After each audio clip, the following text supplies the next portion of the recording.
नमस्कार, फिर पैसा बोलता है में आपका स्वागत है। मैं आनंद श्रीनिवासन। आज मार्केट ऊपर उठी है, ये डेड कैट बाउंस है। दुनिया में सारी मार्केट्स में डेड कैट बाउंस हो रही है। भारत में भी डेड कैट बाउंस हो रही है। निकी 7% अप थी। चाइनीज मार्केट लो से ऊपर उठ रही थी। लेकिन चाइना में ऊपर उठने का एक बड़ा कारण ये है कि चाइनीज गवर्नमेंट खरीद रही है।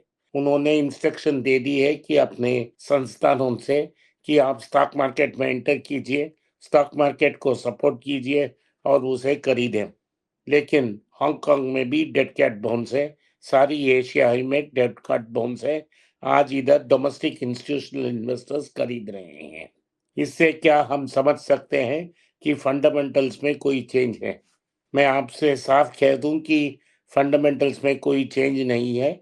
इनफैक्ट फंडामेंटल्स और खराब हो चुकी हैं। ट्रम्प साहब ने चाइना को थ्रेटन किया है कि अगर आपने हम पे 35% टैरिफ लगाई तो हम फिर से और 50% आप पे टैरिफ लगाएंगे। तो यूरोपियन यूनियन ने सीधा बोल दिया है कि वो टैरिफ लगाएंगे अमेरिका पे 25 से 30% लेके, और उन स्टेट्स को टारगेट करेंगे जहां रिपब्लिकन मेजॉरिटी है, उन प्रोडक्ट को टारगेट करेंगे। तो ट्रम्प साहब ने वापस उन पे बोला है कि अगर उन्होंने ये किया तो फिर से वो यूरोपियन यूनियन पे प्यूनेटिव टैरिफ्स करेंगे। सो दो मेजर ट्रेडिंग ब्लॉक्स अमेरिका की हैं, एक चाइना और एक यूरोपियन यूनियन। दोनों ने टैरिफ लगाने की बात कही है।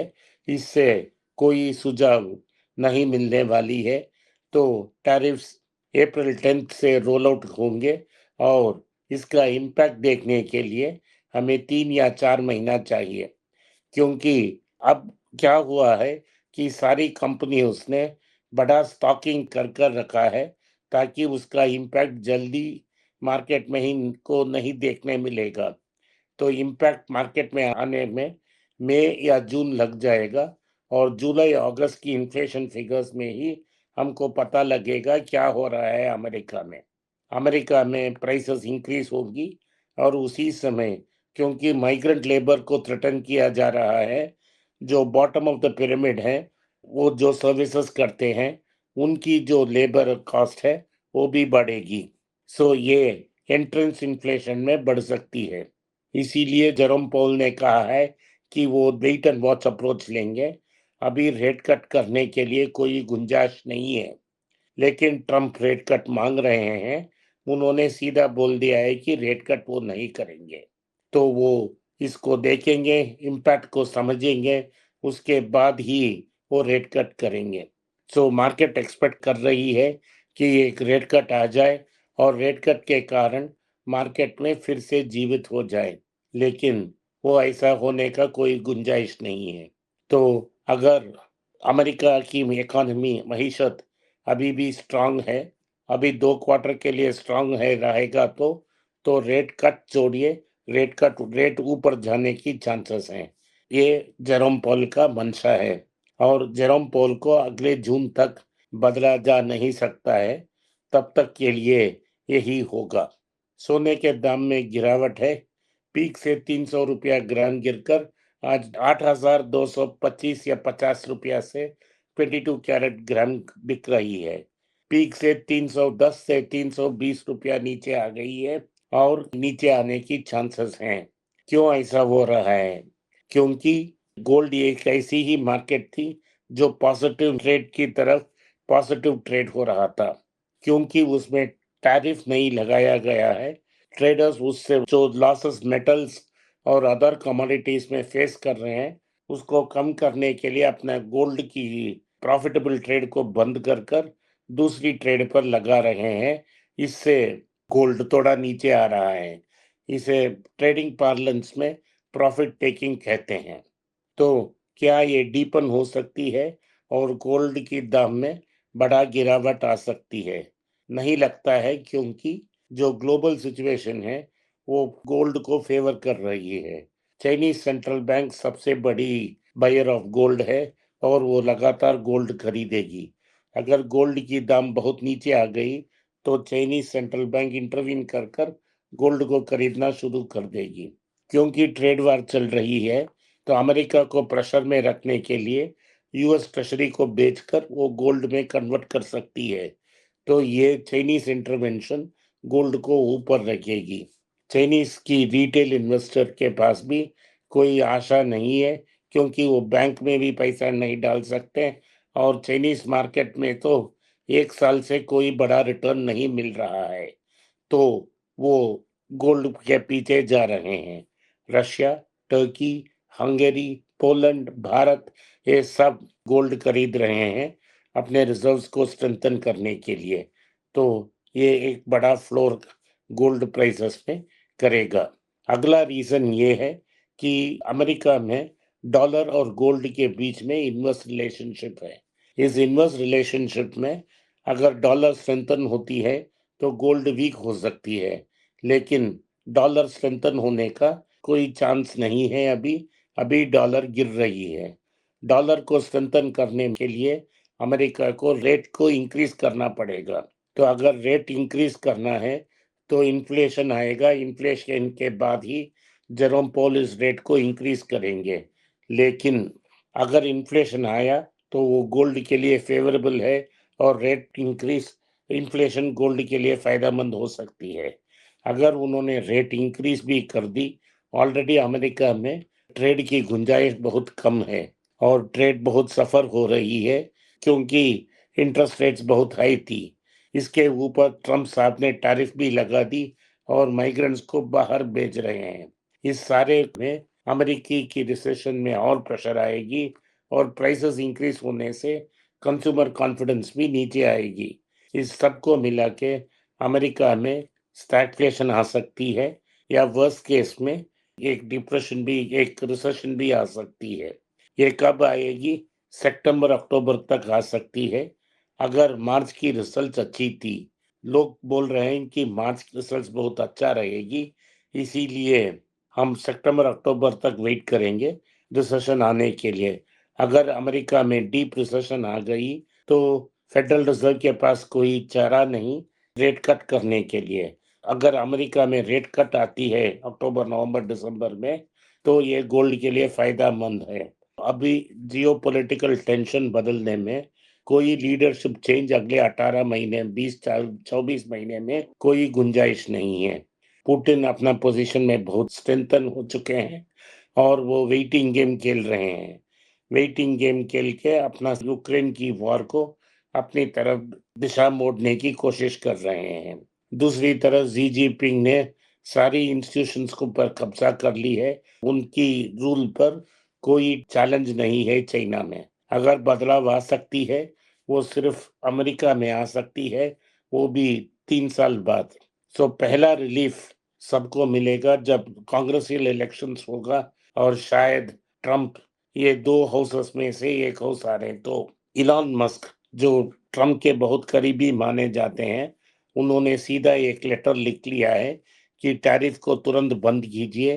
टैरिफ काउंटर प्रोडक्टिव है, टैरिफ एंटी कैपिटलिस्ट है और टैरिफ से किसी को भी बेनिफिट नहीं हो रहा है। इलॉन मस्क इसीलिए रो रहे हैं क्योंकि टेस्ला की स्टॉक में बहुत भारी गिरावट आ चुकी है और पीक से लगभग 40 से 45% तक नीचे आ चुकी है। उनकी लिस्टेड वेल्थ में बड़ी डिस्ट्रक्शन है और उन पर सॉलिड प्रेशर बढ़ रहा है। तो यूरोप में टेस्ला की सेल्स बहुत गिरावट है। लोग टेस्ला की शोरूम के आगे डेमोन्स्ट्रेशंस कर रहे हैं। ये इलॉन मस्क की पॉलिटिकल एक्टिविटीज के कारण वहाँ एक टेस्ला अगेंस्ट एक बैकलैश है और जो सारी इन्वेस्टर्स हैं वो बहुत नाखुश हैं। बिल एक्मन, जिन्होंने ट्रम्प को बैक की थी, उन्होंने भी एक ओपन चिट्ठी लिखा दी कि ये टैरिफ बहुत बुरी चीज है और इससे बड़ा नुकसान होगा। जेपी मॉर्गन का चीफ जो है जेमी डिमन, उन्होंने भी लिखा है अपने एनुअल लेटर में, टैरिफ से अमेरिका का बड़ा नुकसान होगा और किसी का भी फायदा नहीं होगा। तो वॉल स्ट्रीट भी ट्रम्प के अगेंस्ट जा रही है, लेकिन 1 साल के लिए कोई कुछ नहीं कर पाएगा। और इस सारे चीज को नजर रखते हुए अगर गोल्ड गिरती है तो हमारे लिए एक पॉजिटिव न्यूज़ है। तो अभी हम कंपनीज के बारे में देखते हैं जो न्यूज़ आज आई है। टाटा समूह के 6 ऐसे कंपनियां हैं जो निफ्टी में हैं, इन सारी 6 कंपनियों में लगभग 1 लाख करोड़ की नुकसान हुई है। टीसीएस में 7% की नुकसान हुई है। टीसीएस के लिए ये टैरिफ बिजनेस और अमेरिका में रिसेशन बहुत नुकसानदायक हो सकती है और सारी आईटी सेक्टर को इम्पैक्ट कर सकती है। एन चंद्रशेखर ने कहा है कि जो भी सो हुआ, टाटा ग्रुप को एआई को एम्ब्रेस करना पड़ेगा, नहीं तो उन्हें मार्केट्स पीछा छोड़ के आगे निकल जाएंगे। तो ये ओवर वैल्यूएशन के कारण भी हो सकती है, जैसा ट्रेंड में 15% की करेक्शन देखने को मिली है। ज्वेलरी सेक्टर में 2 बड़े स्टॉक्स कल्याण ज्वेलर्स और टाइटन ने एक बड़ा बिजनेस अपडेट दी है। टाइटन का सेल्स 24% ऊपर गया है और कल्याण ज्वेलर्स का सेल्स 37% ऊपर गया है। सारी सेक्टर्स में टाइटन की सेल्स बहुत अच्छी हैं और eyewear, watches and wearables, skin care, वो जो परफ्यूम बनाते हैं और जो क्लॉथ सेल्स भी कर रहे हैं, सारी सेक्टर्स में टाइटन का सेल्स बहुत अच्छा रहा है। आईवेयर में भी 18% के ऊपर उनकी सेल्स है। आज सुबह जब मार्केट खुली तो टाइटन लगभग 5% ऊपर थी। फ्यूशन फाइनेंस एक माइक्रो फाइनेंस कंपनी जिसमें वॉनबर्ग पिनकस 32% शेयर होल्डिंग है तो रखती है, उन्होंने 800 करोड़ का एक राइट्स इश्यू उस कंपनी ने डाला है कैपिटल रेस करने के लिए। उन्होंने कहा था कि इस कैपिटल रेसिंग इश्यू को वो भरपूर सपोर्ट देंगे, लेकिन क्या हुआ, फ्यूशन प्राइस का दाम इतना गिर गया कि वो राइट्स इश्यू से भी नीचे चल रही है। तो अगर ये राइट्स इश्यू सेल होना है तो फ्यूशन में वॉनबर्ग पिंकस को और ज्यादा पैसा डालना पड़ेगा और कंट्रोलिंग स्टेक लेना पड़ेगा।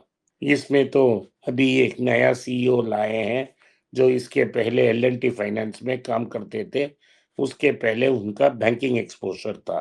टाटा जेएलआर में एक बड़ा खबर है कि होलसेल्स उनका बढ़ गया है। ओवरऑल उनका 1/3 ऑफ सेल्स अमेरिका मार्केट में है। वो अमेरिका में कोई मैन्युफैक्चरिंग प्लांट नहीं रखते हैं। उनका अमेरिका का डिमांड वो यूके और स्लोवाकिया से फुलफिल करते हैं। उन्होंने आधी कार्स अपने होलसेल डिस्ट्रीब्यूटर्स को दे दी हैं ताकि अगले 2 महीने के लिए उनका सेल्स अफेक्ट नहीं होगा। ये 2-3 महीने के लिए वो वेट करेंगे और देखेंगे कि कैसा मार्केट डेवलप हो रहा है, क्या उनको अमेरिका में कोई मैन्युफैक्चरिंग प्लांट करेंगे, इसके बारे में वो सोचेंगे। लेकिन उन्होंने ये अनाउंसमेंट दे दी कि पिछले साल उन्होंने जो टारगेट सेट की थी कि वो नेट कैश पॉजिटिव हो जाएंगे, वो उनको अचीव कर दी है। लगता है टाटा ग्रुप में ऑटोमोटिव डेट खत्म हो गई है और ऑटोमोटिव ग्रुप नेट के पॉजिटिव है। जब Tata motor finance Tata capital के पास चला जाएगा तो लगता है कि ये कंपनी जीरो डेट होगा। लेकिन मई 6 को एक मीटिंग बुलाया है जिसमें शेयर होल्डर्स के पास डिस्कशन होगी और उस डिस्कशन के पास जो स्प्लिट होगा, न्यू रूल्स ऑफ ऑर्गेनाइजेशन, किस किस कंपनी में क्या क्या वैल्यू स्टोर होगा, उसका डिस्कशन और वोटिंग होगा। वोटिंग क्लियर हो जाएगा क्योंकि ये टाटा ग्रुप है, उनकी वोट 38% है और रिटेल का सपोर्ट उनके पास बहुत स्ट्रांग है। तो ये रहा टाटा जेएलआर का न्यूज़। महिंद्रा ने एक सिक्योरिटी कंपनी खोला है और एक fully owned subsidiary of Mahindra and Mahindra उन्होंने फॉर्म की है। इंटेल जो स्टॉक्स हैं, जो सीईओ के बदलने के बाद एक बड़ा रैली देखने को मिला है। इस बड़े फॉल के बावजूद वो 15% ऊपर है। आज के लिए इतना ही। आपने इस पॉडकास्ट को सुना, इसके लिए मैं आपका आभारी हूँ। हो सके तो वीडियो को लाइक कीजिए, चैनल को सब्सक्राइब कीजिए और बेल नोटिफिकेशन दबाएं। इस वीडियो को अपने दोस्त और रिश्तेदार के पास भेजें और उन्हें देखने की आग्रह करें। नमस्कार, धन्यवाद, जय हिंद।